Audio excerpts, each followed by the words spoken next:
सास, माँ, बहू और बेटी। नहीं नहीं, ये कहानी इन सारे के सारे रिश्तों की नहीं, बल्कि 2 रिश्तों में ही सभी रिश्तों के होने की है। अरे बहू, मेरे और तेरे ससुर जी की रोटी मत बनाना, मैं बना लूंगी, दिन तक ठंडी हो जाती है। बहू जो कि एक वर्किंग लेडी थी। नहीं नहीं माँ जी, मैं अच्छे से कपड़े में लपेट देती हूँ ना, आप क्यों मेहनत करेंगी, माइक्रोवेव में गर्म कर लेना। अरे नहीं बहू, मेहनत मत कर, वैसे भी ऑफिस में कम मेहनत होती है क्या, जा रहने दे। लेकिन बहू मानती नहीं, वो सास ससुर की रोटी बना कर ही जाती है। दोपहर में खाने के वक्त ससुर जी कहते हैं, अरे बहू को रोटी बनाने के लिए क्यों मना कर दिया, क्या हो गया, ठंडा ही तो खाते आए हम लोग हमेशा से। अरे वो क्या है ना, सुबह ऑफिस जाती है, घर का सारा काम करने में वक्त लग जाता है, अरे थकती है वो अलग, तो मैंने सोचा बहाने से ही थोड़ा कम काम करवाऊं। ससुर मुस्कुरा रहे होते हैं। ये तो अच्छा है, बहू को समझना जरूरी है। वक्त बीत रहा था, घर में सब खुश थे कि एक दिन, माँ जी आप शाम को थोड़ा टहलने निकला करें, घर पर रह रहकर हड्डियां जाम होती है, पापा को भी ले जाया करिए, मैं वक्त पर तो आ जाती हूँ। बहू ठीक 5 बजे ऑफिस से घर आ जाती है। फिर चाय नाश्ता बनाकर सास ससुर के साथ बैठती, उन लोगों को सारा दिन का हाल बताती। रात को पति घर आता है। क्या बात है बेटा, ऑफिस से आकर कभी हम लोगों के साथ भी बैठा कर। अरे माँ, दिन रात काम करके मन ही नहीं करता, अगले दिन की फिर तैयारी होती है, आप और पापा ही कमरे में आ जाओ। इससे अच्छी तो बहू है, कितना भी थकी रहे, घर आकर हम लोगों के लिए चाय नाश्ता बनाना, फिर बातें करना। बहू ना होती तो हम बुढ़ा बुढ़िया तो बैठे ही रह जाते। सास और ससुर अब बहू के कहने पर शाम की सैर पर निकलने लगते हैं। सास की कई सहेलियां बनती है तो ससुर को भी कुछ बुजुर्ग लोगों का ग्रुप मिल जाता है। कैसा रहा सहेलियों के साथ शाम का वक्त? हम लोगों ने तो भाई खूब योगा किया। अरे हम लोगों को गप्पों से फुर्सत ही नहीं होती। वैसे मिसेस मल्होत्रा आज बहू के बारे में कुछ बोल रही थी। तभी वहां ऑफिस से बहू आ जाती है जो जींस और टॉप में होती है। क्या बात है माँ, क्या कह रही थी आपकी सहेली आपकी बहू के लिए? सास इस बार बहू को कुछ अलग तरीके से देखती है और उल्टा सवाल ही दाग देती है। क्या कह रही थी वो हटा, ये बता, तेरे ऑफिस में तो मर्द भी काम करते होंगे ना? बहू जो अब तक मजाक कर रही थी वो सीरियस हो जाती है। मर्द होंगे नहीं माँ जी, मर्द ही ज्यादा है, हम 5 ही लड़कियां हैं ऑफिस में। अरे तो अच्छा लगता है क्या ऐसे कपड़े पहनती हो? कल से तुम ना साड़ी पहनकर ऑफिस जाना, और हाँ, शाम का नाश्ता थोड़ा जल्दी बनाया करो, नाश्ता बनाकर बाद में ही ऑफिस के कपड़े चेंज करने जाना।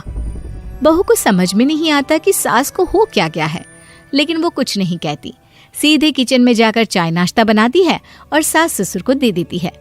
अगले रोज बहू ऑफिस के लिए तैयार होती है तो खूब सुंदर सी साड़ी पहनती है और ऑफिस के लिए निकलने से पहले सास और ससुर के पैर छूती है और निकल जाती है। क्या बात है, आज मेधा के ऑफिस में लग रहा है कोई फंक्शन है। अच्छा, पता नहीं, मुझे तो बताया नहीं, वैसे तो सारी बात करती रहती है। अरे देखा नहीं कैसे साड़ी पहनकर जा रही थी? अरे वो तो मैंने ही बोला है उसे। अरे अच्छा लगता है क्या रोज रोज ऐसे सूट या जींस में जाना? बहू हो, बहू बनकर रहो, और आप भी ना मेधा मेधा मत किया करिए, बहू बोला करिए, सर पर चढ़ जाएगी तो दिक्कत हो जाएगी।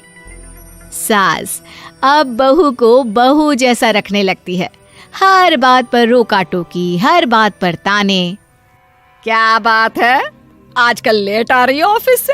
अरे चाय के लिए भी देर हो जाती है, हम लोग फिर पार्क में भी देर से पहुंचते हैं। सभी की बहुएं वक्त से चाय नाश्ता करा देती है अपने सास ससुर को, बस एक तू ही है जो उस वक्त ऑफिस से निकलती है। माँ जी, वो एक रास्ता पुलिस वालों ने न जाने क्यों बंद कर रखा है, जिसके कारण ट्रैफिक ज्यादा हो जाता है।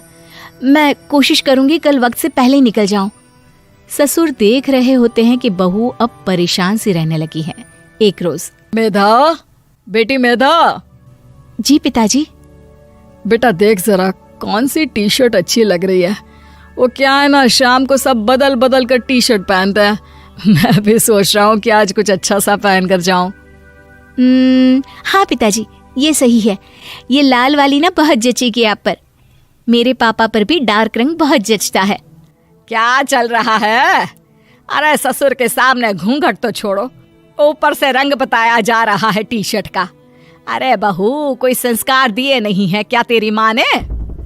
बहू इस बार बहुत निराश हो जाती है। वो वहां से तुरंत अपने कमरे में चली जाती है। अब बहू घर का सारा काम करती, ऑफिस जाती, लेकिन साड़ी और सर पर पल्ला लेकर। एक बार पड़ोसन उनके घर आती है। वाह सुमित्रा बहन, बहू का तो रूप ही बदल दिया। ठीक किया, बहू बहू जैसी ही अच्छी लगती है। अच्छा चलती हूँ मैं। पड़ोसन के जाने के बाद सास बड़ी अकड़ के साथ कहती है, देखा मेरा कमाल, कैसे मैंने मेधा बहू को कंट्रोल में कर लिया।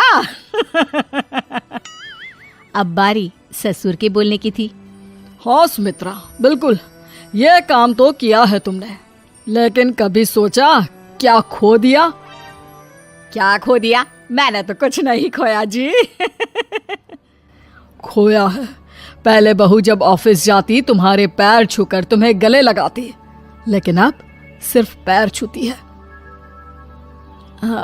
हाँ जी, ये बात तो आप ठीक बोल रहे हैं।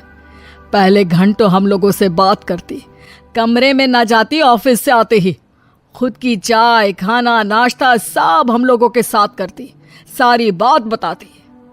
लेकिन क्या तुम्हें पता है, बहू की तबीयत खराब चल रही है, वो माँ बनने वाली है। ये बात मुझे बेटे ने बताई कि तुम्हें बता दूं। अब सास की आंख में आंसू थे। वो समझ गई थी कि लोगों के कहने में आकर उसने क्या खो दिया। शाम को बहू घर आती है तो माँ किचन में पकोड़े तल रही होती है। अरे माँ जी, आप रहने दीजिए ना, मैं आ तो रही थी। अरे नहीं, जा तू चेंज कर ले, मैं नाश्ता और चाय टेबल पर ही लगा रही हूँ मेधा। सास के मुंह से अपना नाम सुनकर बहू को बहुत अच्छा लगता है। माँ जी, कोई गलती हो गई है क्या? मेरे होते हुए आप काम करे, ये ठीक नहीं है।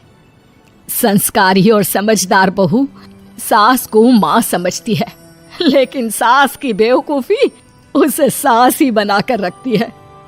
बहू, मुझे भी थोड़े संस्कार और समझदार बनने का मौका दे, जिससे मैं भी बहू नहीं बेटी को देखूं तुझ में। और हाँ, मेरा होने वाला पोता क्या कहेगा कि दादी ने तो मेरी माँ को बहुत परेशान किया। बहू सास को गले लगा लेती है। नहीं माँ जी, वो कहेगा कि माँ को तो दादी ने बेटी बनाकर रखा है।